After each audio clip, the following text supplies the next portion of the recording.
Hey designers, we're taking a break to talk about Design Live. Design Live by Syncly is one of the design industry's leading software programs for kitchen design. You may know them better by their former name, 2020, which has been offering professional design software for over 30 years. And Design Live is so much more than just beautiful renderings. From complete manufacturer catalogs that are built to save you time creating your drawings, to the largest community of designers for ultimate collaboration. Which means your projects get designed quickly and accurately. Design Live is developed for easy collaboration, and it integrates with the other systems to make quoting smoother and clients happier.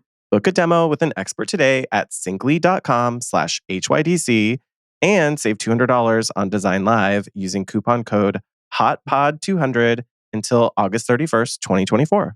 That's CYNCLY.com/HYDC. Welcome to the Hot Young Designers Club podcast. I'm Rebecca Plum, your big sister. And I'm Shaun Surha, your GBF. We're not that hot or that young, but we believe it's a state of mind that helps us build adaptable and profitable businesses. We rely on the support of our design besties to get through each day. So let's explore the emotional, practical, and humorous sides of being interior designers. Welcome to the club. Hey, Shaun. What's up, Rebecca? I'm kind of excited to talk about this one. It's something that's been like in my low brain waves. In the like preparing for landing part of your brain, or yeah, in just been like okay. simmering. Okay. Which I find is like good to just let some thoughts simmer and not pick them up and look at them too closely until they're like ready. Yeah. Or like the cooking metaphor. I'm with you on the cooking. You know what it reminds me of? Caramelizing onions. You actually need to leave them alone. You need to mushrooms. Just don't stop fucking with them. Like just let them be for a little bit, and you're either gonna ruin them if you let them go too long, or you're gonna catch them at just the right place. And they're like kind of stinky at first. So if you try to eat them too quickly, it's not going to be great. Yeah. But if you let them go, then you got some magic happening. Okay. I like it. We're doing it. It's a thing now. Okay. So do we have any quick housekeeping to keep up on? I mean, kind of a big deal that we launched a blog. Right. I feel like surprise. We launched it 6 months ago to ourselves. But just as a heads up, we've been doing a lot of giving ourselves time, space, and energy to do things and like not rush ourselves into stuff, because our businesses need our attention. Our families have needed our attention. Our own mental health and well-being has needed our attention. And this is like an idea that I think we've been building up to for so many years, but we've really wanted to create another way for designers to like find information, because we recognize that the podcast is just one way that some people like to find things, and people learn different ways and find things different ways. Yeah. And the podcast, at least at this date, isn't fully indexed like the web is. I think that will shortly change. Oh my God, I can't wait. Thank you, AI. But I honestly, we need it already. So yeah, it'll be something a little bit more searchable and just like, I don't know, kind of like a home-based bulletin board kind of a thing.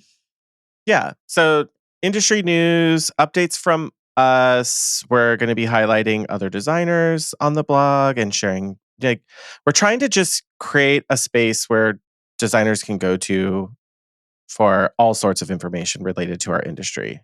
Yeah, like it's 2012. Yeah. Yeah. Pretty much. I don't know. No, we're going to give more information to the AI robots out there. They need to know. And since we're all business owners here, we gotta nudge that SEO. So Evan would be proud. Yes. Yeah. If you didn't listen to our episode with Evan Larkin, episode 121 about SEO for interior designers, you go back. It's shocking. It's shocking, period. Like, I still gotta go to it. But yes. There's a lot. Yeah. So it's really helpful. It's a good one. Okay, and then we're going to High Point in October. Yep. So if you are going to come, then tell us. We're going to have a tour on Saturday morning. We still don't know exactly the details quite yet, but yeah, as of when we're doing this recording, we don't have the exact it's the time and whatever date yet. Like, well, we know the date. October. It's August. No, wait. God. October 26th. October 26th is the Saturday during High Point Market. It will be that day. Showrooms to be announced, timing to be announced, meetup places to be announced, registration link to be announced. High Point is giving all of that to us, but we will be there. Save the date. Last year, our first tour, we sold out. So we need our hotties to show up for us again. We sold out of our free tour. We have we did. Not everyone does all the time. I know. We have a rep to protect. Yeah, we filled all the seats that they recommend because it's hard to get around with too many people. So we actually overbooked it because we had a record level of interest. But we also just want to see you all and gossip and you guys can meet each other a lot. A lot of hotties connected last time. So they didn't even realize they were like one state apart, because that's the fun part of having your badge on for High Point is that you're like, wait a freaking minute, you're like 40 minutes from me, just in another state, but 40 minutes across the border. East Coasters, East Coasters have that lovely option. Yeah, for me, we're in the same state, and it's a 10-hour drive. We're a whole day apart. Yeah, I think so. That was really fascinating to watch, where they're just like, oh my gosh, actually, it is so close. Like, we could use the same receiver even for some of them. They're so close to each other. So I thought that was really fascinating. So we'd love to have you. Save the date. More to come. Make sure you're subscribed to our newsletter so you know when the registration opens for the Hotspot Tour. All right. Shall we get into the shizzo? Yeah. Let's do it. Niche is Riche. Is it niche is rich or niche is riche? Weigh in. No. You say how you want it. I know. I keep saying niche is riche. I do too. Oh, we should put an E on the end. Okay. Okay. So like I said, I've been kind of thinking about this a little bit. You know me and my big rebel energy. I do have some things that I don't like to do things just because every business guru says to do it. Yes, we know this. Even though they know what they're doing and make a lot more money than I do. Uh-huh. But I just have to come to it in my own time, and having a niche in your business is really, I think, an important, helpful thing to do. I agree. And I feel like mine has just been in development. Maybe you sort of feel the same. You got closer a couple years ago. So we're going to just kind of talk it through. Yeah. It's still not perfect, but it's getting better. Like incremental changes, I guess. And I do think I think a lot of business owners in every industry would say this, but I do think we're trying to just find people that will work with us sometimes when we're new in our business. So You're going to say yes to a lot of things. Doing that. Still doing a lot of that. And there's just a lot of different ways we can define what our niche is without, I don't know. I mean, you have to be true to yourselves, and it has to be exciting. I know that's kind of where I get stuck, because you don't want to I will lose sight of where I'm trying to be sometimes, because it's just we get caught in the hamster wheel of I need another project, or okay, I'll do that, or this is in front of me. They're saying yes. Yeah, and they're like not terrible people, so okay, but like I want to do more fulfilling work in general with people who I like, and for money that is also very rewarding. That's the big idea. For less effort. Yeah. I don't want to work as hard for every dollar I make. Or this is a lot about marketing, I think, too. So, Well, let's get into a little bit. I did a 5-minute research, sound professional, but what is a niche? Mm-hmm. And there's a lot, I gotta say, there are a lot of articles that look like they were written by robots on the internet, in case you haven't noticed. But I found this one in Business News Daily, and they interviewed Charlene Walters, and she said, a business niche is a hole in the current market where the business's unique selling proposition will be appreciated by a select group of customers or target audience. And I liked, we both actually like different parts of this, but The idea of finding a hole in the market, I think, is really compelling to me. I know it's always like the when you watch Shark Tank kind of idea of like what doesn't exist that needs to exist for people, and it's like anything with babies sells amazingly well. Like any invention that will help new parents, particularly mothers, make their lives easier, better, faster, whatever, tends to sell really well. It's just like, how do we find what that is for? But those people don't have long-term customers. So they have to It's keep like finding new transaction. ones. Yeah, it's a very like quick transaction of, okay, now you bought the baby bib cleaner, Uncle Baby Billy's baby bib cleaner. Uncle Baby Billy's Bible bumpers baby bib cleaner. You're on a gemstone today. That's your second Uncle Baby Billy reference to me today. I love that character in The Righteous Gemstones. He is just so stupid, and I can't wait for every moment that he comes on the screen is just to be so silly, and the actor is fantastic too. So that helps that he's just like a great actor. But so back to the transaction of it all. It's like we have really long relationships. What you were trying to say, like, it's not just a quick. But we do have to a lot of times keep finding new clients because not everyone's going to remodel their house every 2 years. So I think. So I think there's different ways of looking at it from this standpoint, like finding a hole in the market. And that's like a positive way of looking at it instead of just like hating on things that you don't like. Yeah. It's like what is not being met when I look at especially the local market. I know. I think it's not necessarily mine, but I do hear of local community groups where the complaint is there's not an accessible interior design something in our area, or I can't find any. I feel like the Facebook groups of it all, I know we don't love the Facebook groups, but when I go in and I read the groups of like local community groups, not design groups, you start to uncover what people are complaining about when it comes to like remodeling or contractors or like home related stuff. And I'm not saying we all need to like do what they're saying, but I do think it's shocking or maybe revealing to see what people comment on and what they say about certain stuff. Like, oh yeah, that I hated buying stuff at that store because everything would fall apart or whatever. And you're like, okay, we have a gap. That type of furniture or that offering is missing locally for us. And maybe I work that into my model? Maybe not. Like, but there's something to be said for creeping in the comments, you know? Yeah, or like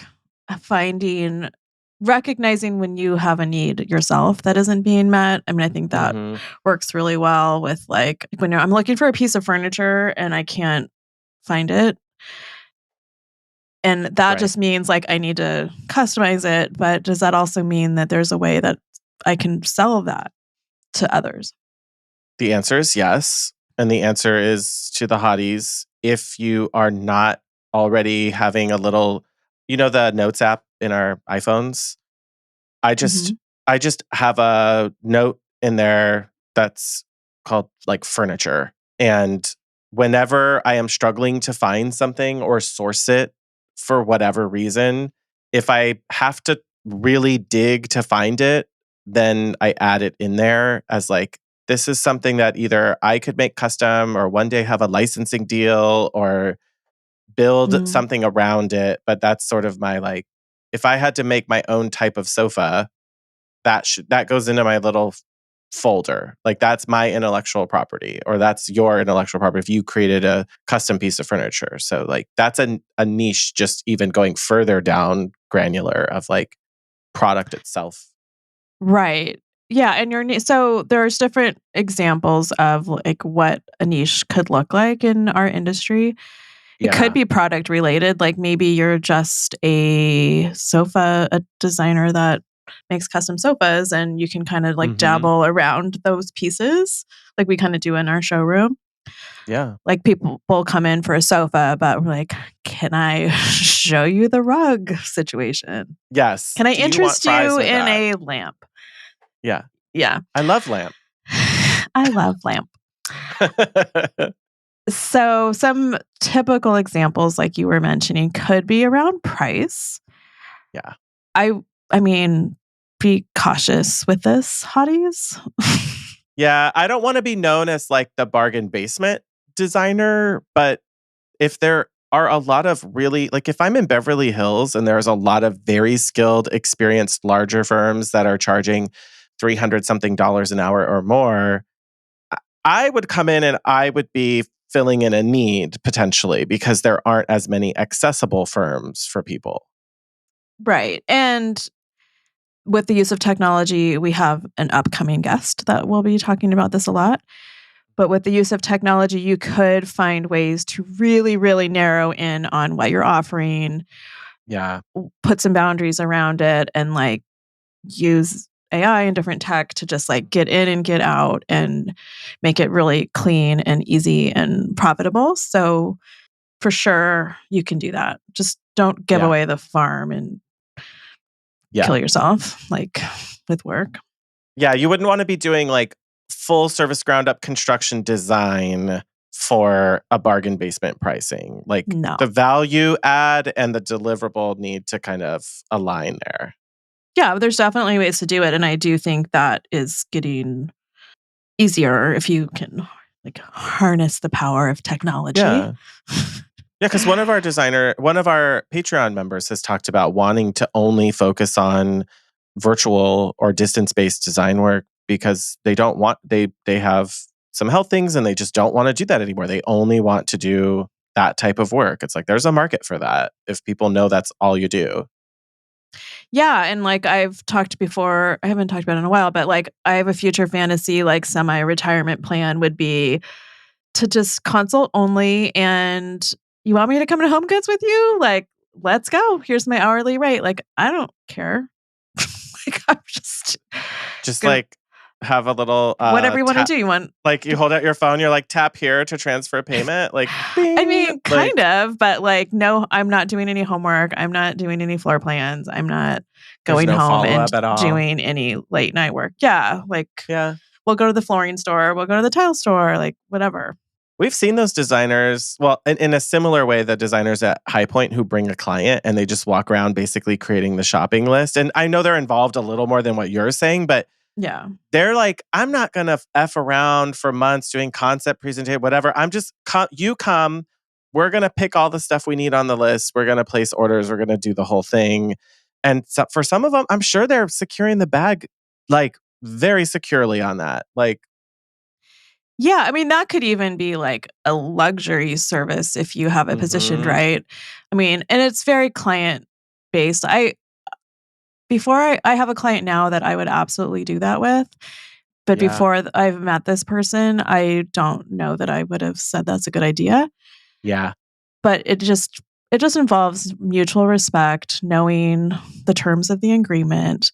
If Mhm. I'm purchasing it or not, like, okay, you see that you can look at that price, but it's not necessarily what you're going to be I buying it know. at. That's where it makes it really easy when you have that it's like net plus Right. whatever and it's I don't give a shit. We're only that's the only number you need to worry about. Net plus and So they're that way just when they're looking. calculating. Yeah. And there's Mhm. no weird like cloak and dagger secrets. And that's like the old Right. school way of doing it, which I can appreciate. Everything's Mhm. transparent.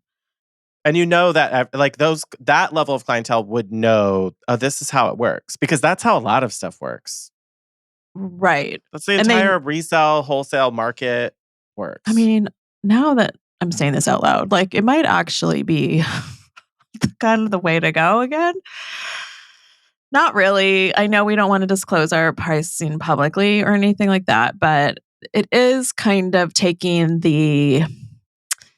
it takes the secrecy away so Mhm. there aren't trust issues if you ever have that situation with a client. Like, I don't Yeah. know. I mean, it's They just just know. transparency. Yeah. Yeah. There's I think don't quote me on this. I think on Tald's website for their designer consultations, I think it lists like hourly plus markup. It doesn't say percentages, I don't think, but it does say like flat rate or flat rate plus markup or something like that. So it does provide a little more clarity for their consultations of people. It's not just the consults they'll do, but also working on projects. And I think there's something to be said for, in general, making it easy for people to understand how you work. Right. And they're not So, paying markup on MSRP. So, mhm. okay. So price. So there's different ways you could niche your way into price. Demographics. I mean, obviously be careful here. Use Yeah, I know. I don't want it to be like, I Don't won't sell you a discriminate. wedding cake or something. Like, Right. But there could be ways of like, I help retirees downsize hmm into their, forever home or family status. Like I have in a lot of my stuff. It's not everywhere. So technically this is not a niche, but I put like, I help busy women and families yeah. because that tends to be who I like to work with, but it's not full stop. I know people do tend to respond to the like, I know it just sounds weird, hotties. I know you're listening and you're just like, can I just say this to people? Yes, you can just say our best work is for vacation properties. Oh, that Our would be our amazing. favorite type of thing to do is work with retirees who are downsizing and making their final big investments in homes, or we love working with young families. Like, And again, this is something you could play with SEO and have like specific pages that are targeting those bits, but maybe that's not what you put on your actual main homepage image. yeah, it Like just you could depends have on a like vacation home page of services that would bump you up in yeah, like SEO with that. calls, and then it shows people like, oh, they really are doing this. Like, you're digging in on that field or wanting to Especially do that.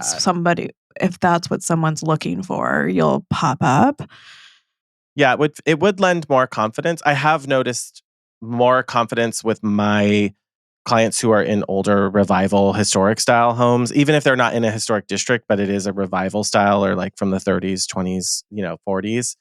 There's like a level of shorthand that's like, yep, Well, I and already get it. safety. Like, yeah, Like, like they the feel wood safe that windows you know what and you're talking about, and people just wanna see themselves in whatever they're reading, so the mhm. more that you can do that without like, you don't want a page of every option, but the things that you wanna do more of especially, I'm looking for a man in finance. 6'5", blue eyes. Trust fund, please. We have too much brain rot from being on TikTok, obviously. Or Um, yeah. yeah, so that idea in general of saying like it's okay to tell people exactly what you want. You can write the language to not be exclusive of people who Right. don't fit that, but it's okay to say like our favorite work is people who live on the beach or whatever. Like, pick it. Put your stake out there. See what happens. Yeah, definitely do use language that people, like I said, would recognize themselves in what you're writing Mhm. because that will like click right away.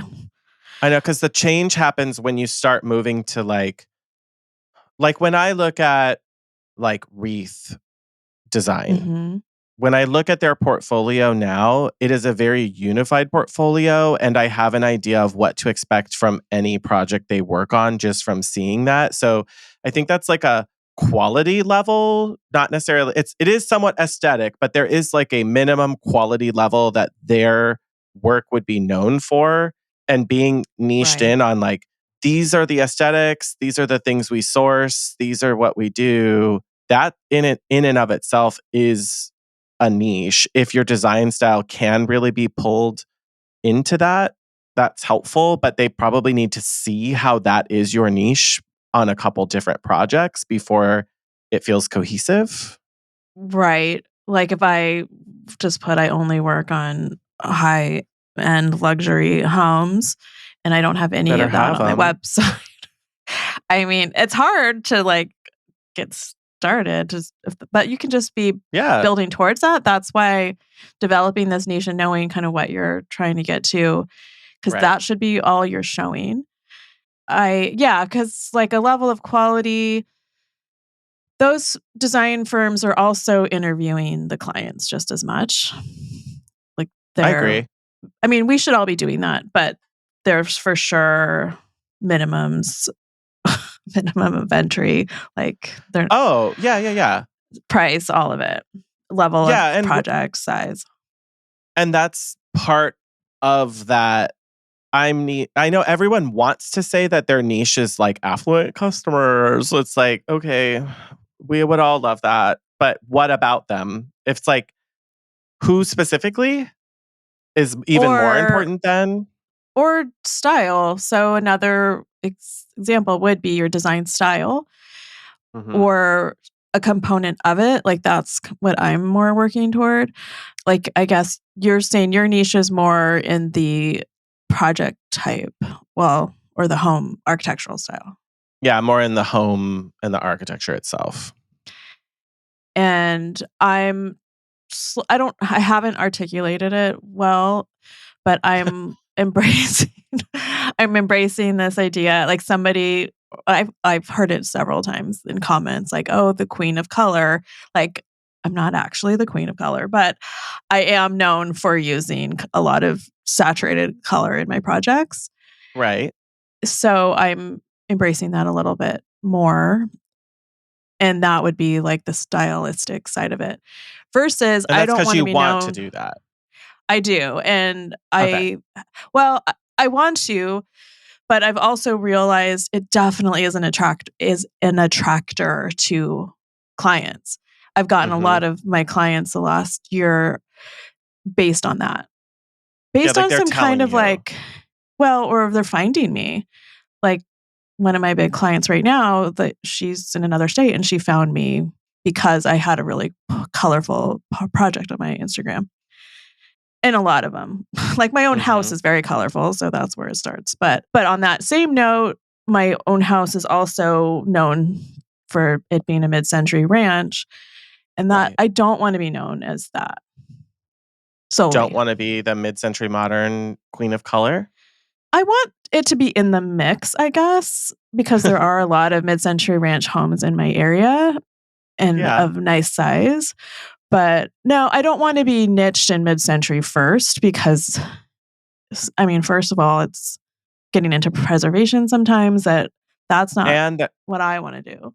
and I it's like all the purists come Oh, out where you're just like, "I'm sorry, I don't." You know the artist Shag?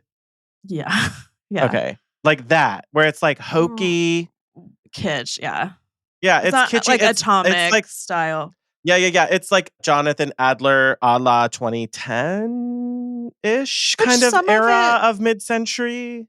yeah, and some of it's okay, but yeah, and it's just a playbook that I don't wanna be stuck in. Right. I There are have a people lot for more that, and you're not one I of have a them. lot more eclecticism in my personal style that I wanna embrace, and I like this idea of like, okay, my house was built in 1960, but people have lived here. So, like, it's evolved, and what does that look like? Like, I wanna Yeah. bring other influences into it.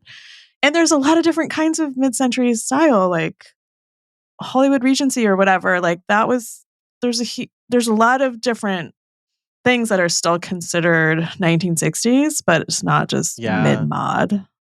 And you have that even that French influence that comes in Yeah. on mid-century is a really big umbrella, and people just kind of assume it's that, like, swingers house type of mid-century home is kind of the connotation. Well, that West Elm acorn color everything. You know I what I'm know. talking And about? the, like, tapered leg on all the Yeah, and a little furniture bit, like, or I the like. hairpin legs. Yeah. And, I yeah, want I'm it. not, like, poo-pooing any of it individually, but just as a whole, like, obviously, I like a lot of different kinds of things. Sure. And so that makes sense where you're saying, like, you'd rather lean in on queen of color than mid-century modern designer, like, and I like, Right. that's like me. I wouldn't wanna be known as just, like, the Spanish Revival designer. I love my own Spanish Revival home, but, like, I don't only want to do that. I like Craftsman, I like Tudor, I like a lot of different things. Right, and so you're leaning more into historical homes. Yeah. Revival style homes or historic homes. And now, oddly enough, very closely, a lot of mid-century properties are now starting to get added to historical database because they're one, old enough, but two, their significance is finally being realized as part of like the overall national language around architecture. And so some of them are very significant properties that have changed the way that we look at building homes. And so some of them are really valuable now that, the 50s and 60s, they're old now. Yeah. They're historic now, like they're not new styles, but we forget that they are older. Just because my And house then is almost 100 years old, and all you East Coasters just dying laughing at us. I mean, yeah, because we're 50-year-old surrounded. houses. I know. We're surrounded by it here. But like honestly, I will die one day when all those tract homes in Irvine are looked at as historic. Like what? No, Like they will they'll just fall down, won't like a they? KB home historic neighborhood. Like blah, blah. Okay, No. we're kind of off track here, but Okay. but to talk about that, so that kind of gets me into my issue with some of the mid-century homes around here is they, Uh-huh. similar to Eichler, there's attractive homes that was a certain builder, and they were meant to be budget-friendly homes that, Like working class. yeah, they Yeah. weren't made with like the finest of materials. They're cool for sure, but Yeah. like the cabinets I've probably talked about this, but like the cabinets weren't always They weren't really that well great. made. No, they're like flimsy and That's how the Cliff May homes are here in Southern California too. Same problem. It's like these were almost prefabricated, like to yeah, and save they're money. like the post and beam style is really cool looking, but it's based on like efficiency and being able to build Yep. one roof line and then they just move around the walls inside. Yeah. Yeah. And so So sometimes that thing that they're saving isn't always the thing yeah, you so want. like when I changed my parents' kitchen, there's all these preservationists that were like coming at me on Instagram and like, Ugh. guys, like we're not saving I'm sorry, but we're not saving the avocado electric stove. Like it's I know. just not happening and it's not efficient and it's going to catch the house on fire. Yeah. And the same with the cabinets, they were like 10-inch deep uppers, like just some really like It's out dumb. of date. Or the island, or they had a peninsula. For some reason, the architect wanted them all to be table height. So it's like technically they're counter peninsula. It's a galley kitchen, but it's Yeah. it's table height. So it could double as the dining room, but Oh. not Then you can't work at it elevated. unless you're like 5 foot tall. No. Like Right. So some of that stuff, like, mhm. it's just not going to work. So anyway, Agreed. I don't want to fight about all that stuff. But you don't want to be known as that. So you're instead paying attention to what other people are telling you about Well, what you what are do some really of the well. what are some of the other through lines in my work? So color is obviously a big one, and it's something that I I struggled with in the beginning of not, and I know I've talked about this, but like not feeling like a real designer, Yeah. especially in my area, because Yeah, my 'cause work doesn't look like everybody else's. right. Yeah, it'd be the same down here where it's like if you're in Newport Beach and you're not doing coastal, there are going to be a lot of people who pass by you. They're not coming in the store. They're not window shopping with you because they don't see what they want. They're not seeing beachy style if like they're not going to find that from you. They're going to keep walking by for a while and Yeah, and I maybe even look totally down on it a little. I think like yeah, comments are like, "Oh, cute." Like I Yeah. don't say that. Yeah, there's definitely like an army of people that stand behind like the McGee aesthetic, which I know there's plenty of designers that have that. That's great. It's more the philosophy of like looking down on other designers for doing something different. Like just because your style is popular Right. now does not make it the best style or the only style. And there is a little bit of that mean girl behavior, probably not The among only our community, but like I would say the only style that Yeah, not being able to recognize that different people like different things. Right. And I definitely know there's a huge, not huge, but there is a slice of the world that is going to gravitate towards things with actual color and contrast. Like Yeah. you see, like we always like send each other posts if somebody writes like, "Oh, here's this colorful room I just designed." We're Oh like my God. with the magnifying glass, like where, Where's the what color? And Yeah. it's Or they're like, like we went really olive, bold on this sofa. I'm like, gray? It or it's bold was olive. gray? It's Like, yeah. like a desaturated olive green. Like that's beautiful. Like this is not saying that the work is Yeah. not beautiful, but don't try to say you went bold. Like Yeah. what scale are we using here? Hey, hotties, we have way more for you over on the Hot Young Designers Club blog. It's kind of like having an internet home base that we've been wanting to start. Yeah, we're over there doing designer features, sharing industry news, and some business updates. We've always wanted to be able to share our inspirations, so we needed a long form place to do it, and now we have it. You got it. So head to hotyoungdesignersclub.com and check out the blog. I know so I feel like what you're sort of talking about is like piecing out your part of the market. Because if I am say down here and I'm doing coastal style, I have to really try very hard to carve out my part of that market share. So if all design projects are out of all design projects, if like half of them down here are beach style, I'm competing with every designer in theory. For like all those jobs, I have to differentiate myself is maybe what I'm saying. Not compete, but like I have to differentiate what I'm doing in order to earn the business over or around those other projects and people. But if let's just say only 10% of people down here want colorful homes, there's going to be fewer designers in that niche that are getting looked at to provide that type of Exactly. service. Like you're going to super stand out because like if I'm using my own like eyes, like if I were going to hire an interior designer for me, there's like I wouldn't even It's a very short list of people to go through in the yellow pages or just for through colorful Instagram. design in the greater Sacramento area. Yeah. And like going through Instagram, like I don't know, that's beautiful, but it's not this deep color that I'm looking for. So again, it's like finding your match because in reverse, if somebody wants like if you're a beautiful textural, more traditional style home, I'm probably not the best match for that either. Yeah. But that's to say, like the home that I'm shooting this summer is one of my best projects. It's not highly colorful. It's not blue and orange and green like a bathroom I've done. It is a more subdued palette than what you've done in other projects, but that's kind of what makes it stand out among your projects now. Right.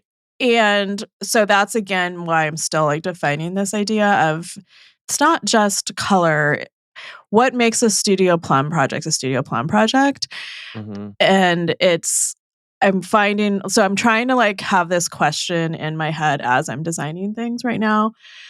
Cause what do I need to like have in a project to make it feel really right for me? And it is like, I don't know, a little bit of a sense of whimsy, like something got pushed. So I don't know whether it's shape or color or scale or something, pattern.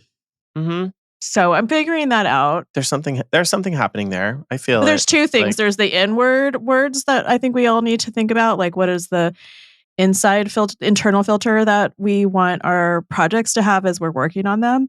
But then the external like marketing, like what are you going to say out loud? Yeah.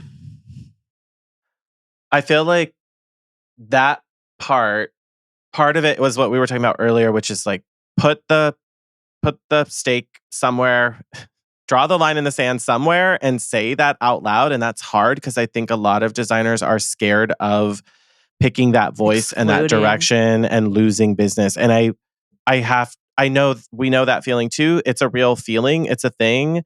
you could go the super bold route, which is just like, I'm locking in, I'm 100% committed, I'm not diverting from this whatsoever. This is all I'm doing. You can do that. There are plenty of people. You and I have watched plenty of designers leave other large firms and then firmly place themselves in a specific market, clientele, style, and everything, and they get their first project solo in Architectural Digest. If Right. you can hold on like that and you can firmly place yourself there, go boldly. Love that. I I'm not in a place where I could do that, so I've just chosen to slowly pull myself in the direction I want to go with my marketing. So part of it was like changing my branding to align better with like the style and the energy of what I want to do.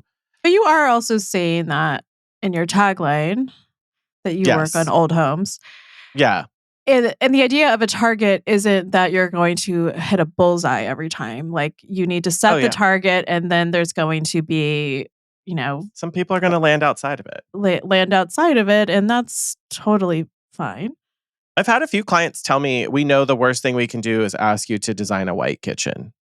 Like they know they don't want that either. They want to be, for them, they wanted the Right. confidence to be able to make a bigger decision. They just needed me to acknowledge, like, we did this because we know that's not what's going to be the best and where we want to land. We just need to land somewhere else. Like, We want someone help to push us. us. Yeah. Hmm. And that made me think too, like, I've had clients that have come to me because they are attracted to my super colorful style, and then maybe the project lands more in the neutral zone.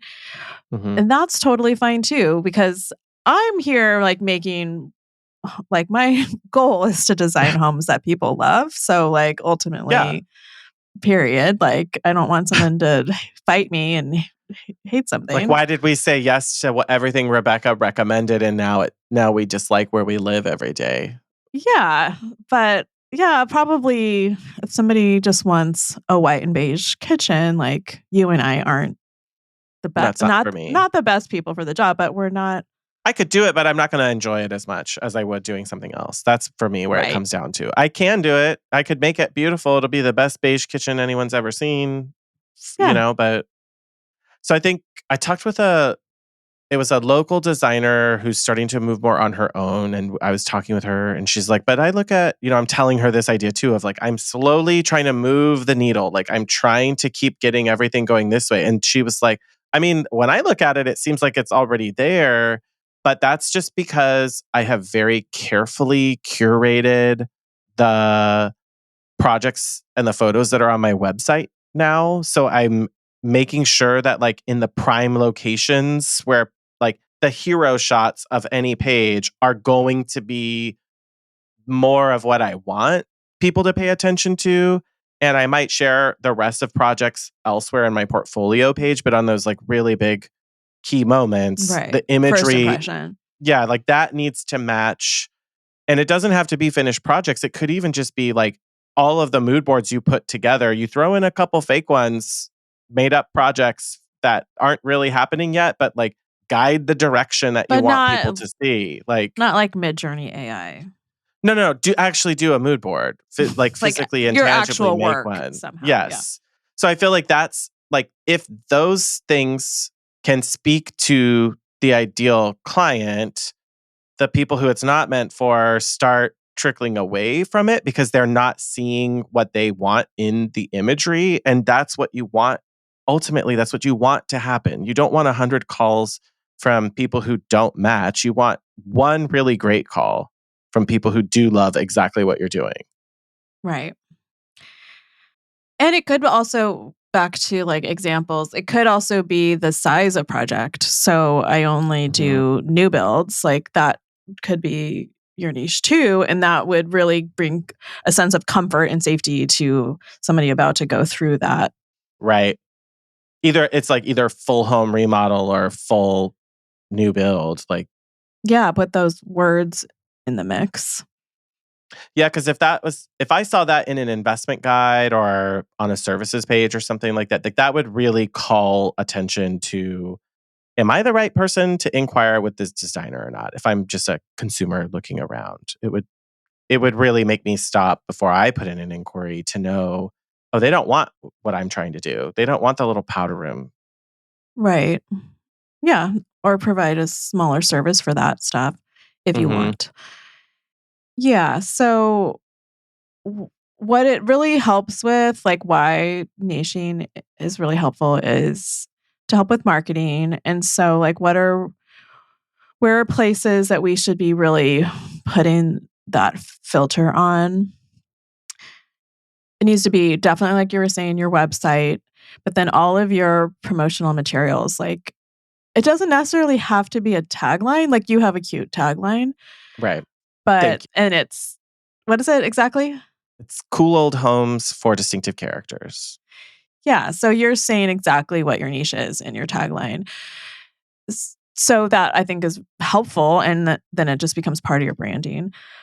But as long as you're saying it everywhere, like, again, you want whoever your ideal client is to see themselves and read about themselves in Right. your work. Yeah, I reiterate phrases that align with that throughout like my investment guide, and it'll say like one of a kind. Some of the other copy says like we don't want to create the house you've already seen on the internet. Like it's trying to really reinforce that this Uniqueness. this person wants something unique without saying the word that's overused, which is unique, because it's not unique, because every designer is saying the word unique or for you. And so it's finding a different way of saying that we really do want to make something that doesn't exist somewhere else yet. And we're not repeating things that you saw somewhere on Pinterest, and Yeah, so all of that through line goes through. put that in your investment guide, put it in on your homepage, put it in any documentation that you're sending out early, put it on your Instagram. If it's But antiques, I should be seeing one of a kind pieces and antiques and vintage, and it needs to be in all the projects I see.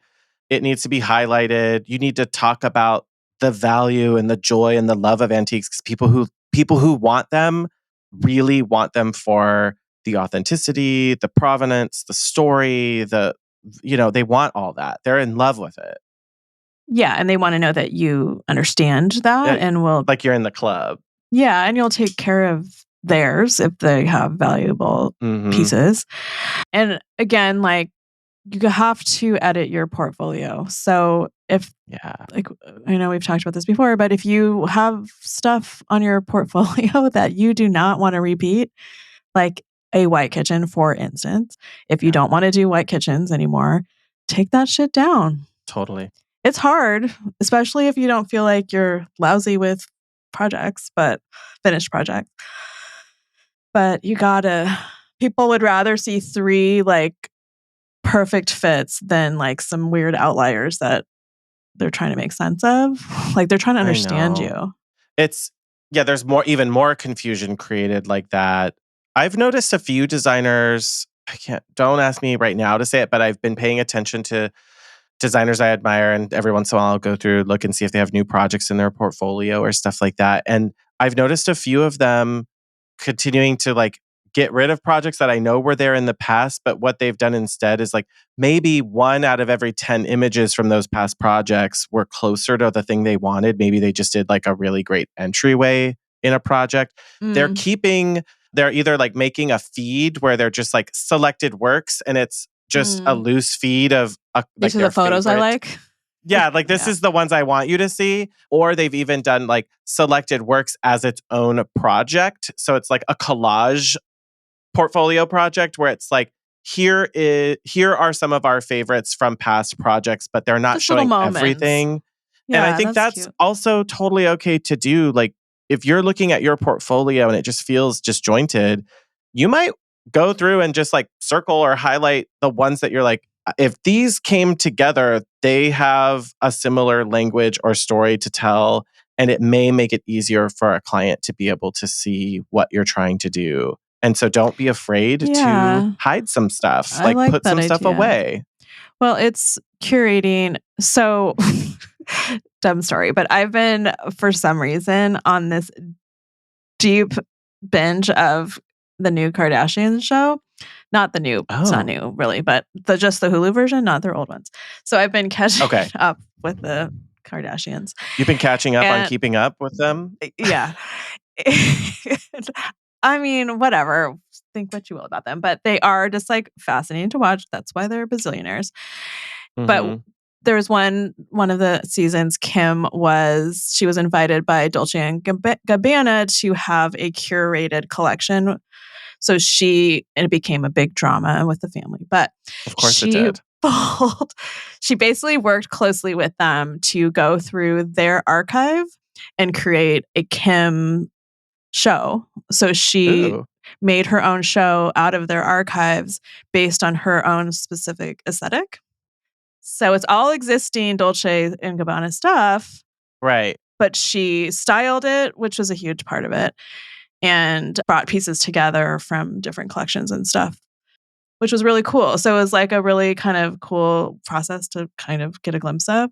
It's another lens on top of that. So if you love Dolce and Gabbana or you love Kim, you might like both together. So yeah, or like this is Kim's version of a large library of Dolce and Gabbana, which didn't include like a ton of leopard print and like the Madonna era stuff. Like, right. It was very the streamlined crystals, like very monochromatic mostly. So what I'm saying is you could do that with your own body of work and position stuff you've already done and curate it into one vision of your future. I agree with that. So I like that idea of this catch-all of selected works, as well as like if you have a bunch of powder rooms, like how many angles can you really get? Like, you don't need a whole project of a powder room. Like we've all been there, but you have to it's start not a with whole something. project make. So right. have like a collection of just like some vanity shots that create like a fun feed almost. Yeah. It's the like powder room feed of like, here's our favorite powder rooms we've worked on. And it's funny because they're all grouped together and they can see a range of personality. But I know that this is probably something that I don't know that every designer who's listening has thought of, but like the niche, once you've built it, the buy-in is faster for people because they're like, I'm already seeing what you're doing and I'm already liking it. And so I feel comfortable that you're going to be able to create what I want. So the buy-in into the designing that powder room that's cool is already easier, right? And then like signing the contract becomes a little bit better as long as you like they feel confident with what you're creating in that portfolio and they can see how you're going to help them get there too. But it also means that you don't have to work as hard for every single person that comes to you. Yeah, and if all of your powder rooms are bold wallpaper and rich color, for instance, they're going to know that's what you're all about. And you're going to have a really fantastic library to pull from of wallpapers too. So like hopefully that's even faster for you to work on those designs. And this is and to like add to all of this, there's so much fodder for content, like a blog content, like back to the Pinterest of it all. All of these ideas can be and should be spun off into blogs where you're talking about these different aspects and these things in your current niche or catalog or what you want. So like if I want to do more vacation homes, which I do, I should be writing about that and finding aspects and curating the internet of things that I like and create a vision of it. I'm not going to put other people's work on my Instagram, but I can do it in a blog and credit them and find commonalities. Again, that like Kim K version of Dolce & Gabbana, like what are the things that I like that kind of create a she can't go out and now sell that as her own separate collection. Well, and she actually did. I created this. I think they actually did, but like licensed?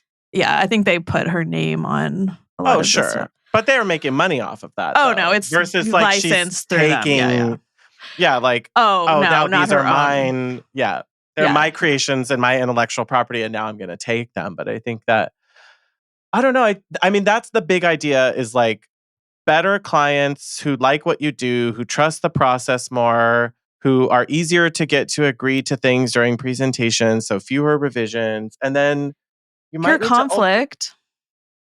Yeah, because they're not going to fight as much when they believe already that they're very aligned with you on a lot of things. The more they can align with you on, the less the less resistance you'll have throughout a project. And if you've had one that's gone bad, then you know what it's like when you have one that's good, that it's just like pushing the rock uphill when someone is really not the best alignment. And if you get that person who's much closer to the ideal and you're just like, God, I loved everything about that project. And I'm so like, you're usually very happy with it, happy with the clients, the whole process. It makes a huge difference. So, yeah, I mean, we talked a lot about niche as a style, but be creative. Like, think, like, maybe ask even your community of followers on Instagram or people you know, because that's kind of how I came to mine. Even though I already knew it, I just needed to hear it a bunch of times to believe it or to think it was valuable. Like, you don't want to believe it yourself? Or is this a strong enough niche? Or is it too generic? I don't know. There is something to that is a whole other level of the like, I don't know if I can make enough money in my niche. And I think that what you would then need to look at is like, can I do that if I'm only in whatever, if I'm niched within my small city of 5,000 people? Probably not for most of them. Like you might have to start looking bigger at that niche and say, how will I do this from a distance or for bigger clients regions. nationally? Yeah. Or how do I do it then? Because there is that sort of fear that it's great if I have a niche and I'll like the projects, but I won't have enough of them to support myself. And I think then that the question is, well, if you really love that niche, you might need to look at how you acquire more clients from outside of your area. Which is also part of the niche. I work nationally on, let's just say, vacation homes, then people, if you put that out there, then people aren't going to be so worried about where you're located. Right. Especially vacation homes, for instance. Like, they're always in another place. Like, no one lives there. The So it's always definition of a vacation home? it's always a long distance project for the clients too, most likely. Yeah, it's not going to be 5 miles from their house in Malibu or something where this is my No. other beach house. Like, one of my homes. Yeah, no. this is one of my many beachfront properties in Malibu. Like, so I don't know. So like, you can just embrace maybe some of the things that are difficult, but make that part of it and figure it out. Like, figure out the way that you're going to do that. If it is, I work nationally, or I do e-design with people all over the world, like, make it part of your process and explain it to like ease people's minds and realize like they don't, you know, more than they do about how to do this, and you're going to take them on your journey. mm-hmm. I don't know. If there's hotties who are worried about it, I just know that you can do this incrementally. You could make moves on it. Do research. Think it out loud, like Rebecca was saying. Like, spend some time bubbling on this for a while before you just jump right in. Because you might do your market research and figure out that the thing you love the most will really not work. And that's okay to find that out. At least you didn't spend years pulling yourself into something that doesn't, you're not going to be able to do vacation homes in a 3,000 person city that's very isolated where the average income level of those people is below a certain amount. Like, do the research, try to dig in and find out as much as you can. Or just fill the need. Yeah, like, figure out how you can market outside of your area. Mm-hmm. Or if something you're thinking about is not reflected on your website or your portfolio right now, like, that's probably the most common challenge, I would think. Right. You just got to get creative and just need one. Do it in your own house. Like, that's how I mostly started. Yeah. Pick a room in your own house that you can go all in on. Work with a friend and just make it work in exchange for freedom and photos. I If it's basically get paid in Doritos, like get paid in Cool Ranch Doritos if that's what it takes. I think it could be worth doing if you had actual freedom. So you're not like free to like take the free out of freedom. Right. They have to give you like a long leash and they have to let you photograph it. It could be worth it if you really need to push your portfolio and you just aren't getting there. I think so too. So Yeah, ask around. And I think the biggest would be, I would think the biggest hang up would be people just don't know what their niche should be. So I think just start talking to people and ask them, what do they think of when they think of your work? And start collecting that data and writing it down and finding Yeah, like similarities. what are words that come to mind when you think about me or my style? Maybe even ask designers or people who are close to you. Like, what do you see a common thread? Look through like maybe they go through your Pinterest feed and they go, what's a common thread that you see in the stuff that I'm attracted to? That's a good idea because it could be, you could hear what you don't want to hear, which means like you need to work on your marketing. Yeah, I did it wrong. Well, you need to adjust because you're attracting what you don't want. So, agreed. There's this is good. Start here. I'd love to hear from more designers about either challenges in niching or what's holding them back. You know where to find us. Successes. Get at us. We love a success story. We love an empowered diva. So find us and slide into our DMs with your stories. Let's do it. All right. Well, until next time. Stay hot, designers. Thanks for listening to the Hot Young Designers Club podcast. For more on what we talked about today, check out the show notes. Your support helps us grow, so share with your design besties. And subscribe and leave a review on Apple Podcasts. Our conversations continue on Instagram. And be sure to download our monthly resources on our website and our Patreon.